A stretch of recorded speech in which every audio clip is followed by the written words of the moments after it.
네, 이번 시간에는 기업 진단 포인트 두 번째로 기업 진단 기준일에 대한 부분을 보겠습니다. 진단 기준일을 잘 판단을 해야 기업 진단을 받아오라 그러면은 언제 귀속연도고를 받아오는지를 아시겠죠.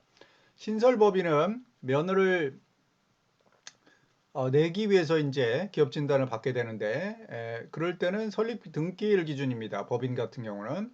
근데 이제 개인 사업자도 있을 수 있으니까 그들은 이제 사업자 등록일 또는 사업 개시일로 이렇게 기준으로 해서 기업 진단 기준일을 합니다.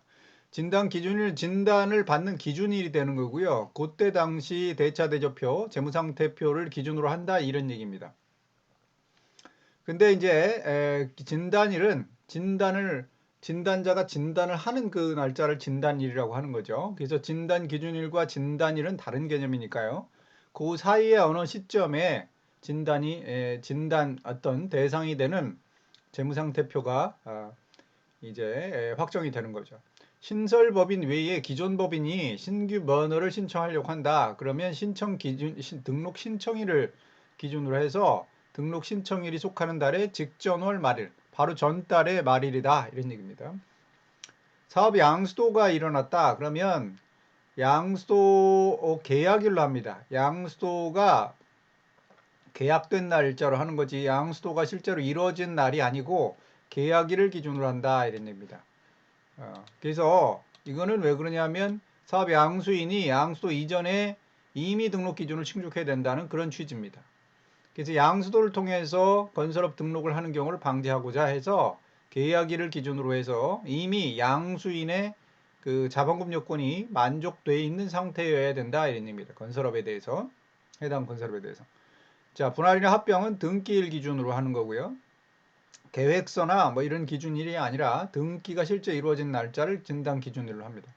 실태조사의 경우에는 실태조사의 경우는 정관의 사업연도 말일이고요.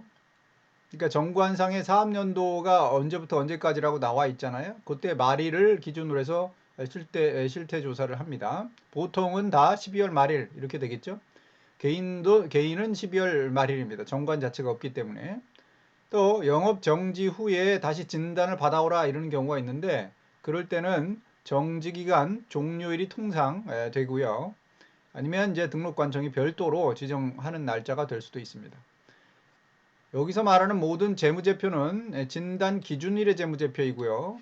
그러니까 진단 기준일이 먼저 정해져야 진단 기준일의 재무제표가 나오죠. 정기 결산일이 진단 기준일이 되는 경우에는 세무서에 제출된 재무제표여야 된다 이런 얘기입니다. 그러니까 12월 말일이 보통 이제 정기 결산일, 이렇게 법인 같은 경우는 사업연도 말일 기준이겠지만 어찌 됐든 이런 진단 기준일에 대해서 세무서에 제출된 재무제표여야 된다 이랍니다. 정기 결산일이 진단 기준이 되는 경우는 유의하셔야 되겠습니다. 자, 일단 오늘은 진단 기준일에 대해서 체크해 봤습니다.